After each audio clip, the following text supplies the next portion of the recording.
Sahabat Pro Justisia, kali ini kita akan mengulas terkait dengan kisah nyata hukum yang terjadi di Kanada, tepatnya sekitar tahun 1900-an.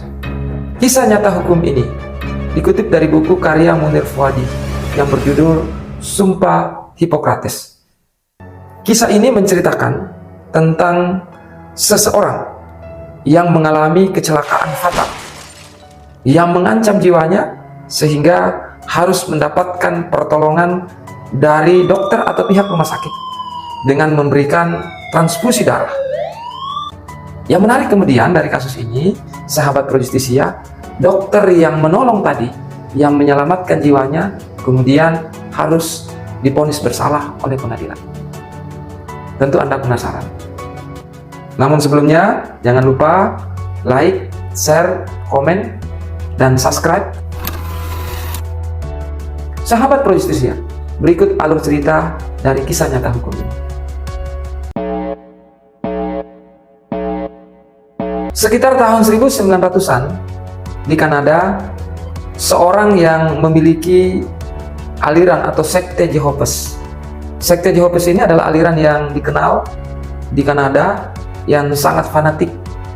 Pada suatu waktu, salah satu di antara mereka ini kemudian melakukan perjalanan dan terjadi kecelakaan. Dalam keadaan kondisi yang sangat memprihatinkan karena terjadi kecelakaan lalu lintas, yang bersangkutan mengalami pendarahan yang hebat. Kalau lambat ditolong, maka secara otomatis akan berdampak kepada keselamatan jiwa yang bersangkutan.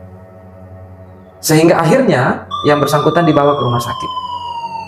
Setelah masuk di UGD, diperiksalah keadaan kondisinya secara umum. Kemudian dari pihak rumah sakit kemudian memutuskan untuk memberikan tindakan lebih lanjut. Karena kondisi dan keadaan tadi yang pendarahan hebat yang akan berdampak kepada jiwa atau keselamatan yang bersangkutan.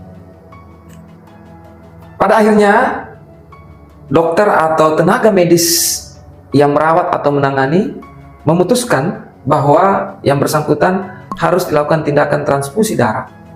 Pada saat itu kebetulan kondisi yang bersangkutan dalam keadaan tidak sadar diri. Sehingga keputusan diambil untuk menyelamatkan jiwa yang bersangkutan tanpa persetujuan atau informed consent dari pihak pasien. Sahabat Pro Justisia, tahukah Anda, setelah beberapa waktu kemudian, yang bersangkutan kemudian dapat terselamatkan, tertolong oleh sang dokter atau pihak rumah sakit yang menanganinya.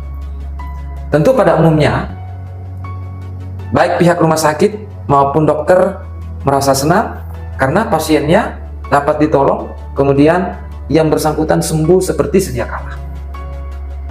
Hal yang tidak disangka-sangka, ternyata beberapa waktu kemudian setelah sembuhnya pasien, malah mendapatkan komplain, gugatan di pengadilan.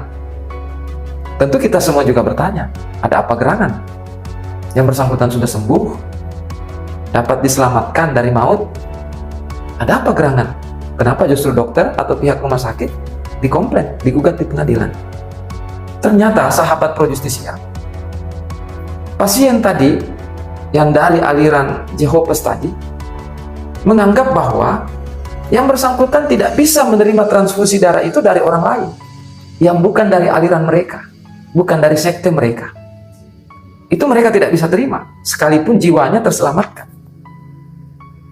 Hal ini tentu menjadi bahan diskursus, bahan perdebatan. Kok bisa ya? Jiwanya diselamatkan hanya karena alasan keyakinannya, alirannya, yang mendapatkan transfusi darah yang bukan dari orang yang sealiran dengan dia, kemudian dia keberatan. Akhirnya kasus ini diperiksalah di pengadilan. Di luar perkiraan, hakim kemudian memutuskan bahwa sang dokter bersalah karena telah memberikan transfusi darah yang bukan dari orang sealiran yang bersangkutan. Banyak perdebatan terjadi di situ. Mari kita coba lihat, sahabat Pro Justisia. Kalau berdasarkan kepada teori necessary, kebutuhan, tentu kita akan mengatakan tindakan yang dilakukan oleh dokter atau rumah sakit ini sudah tepat. Namun ternyata yang menjadi pertimbangan dokter pada saat itu untuk menyelamatkan jiwa oleh hakim atau pengadilan tidak menjadi reason yang kuat, tidak menjadi alasan yang kuat.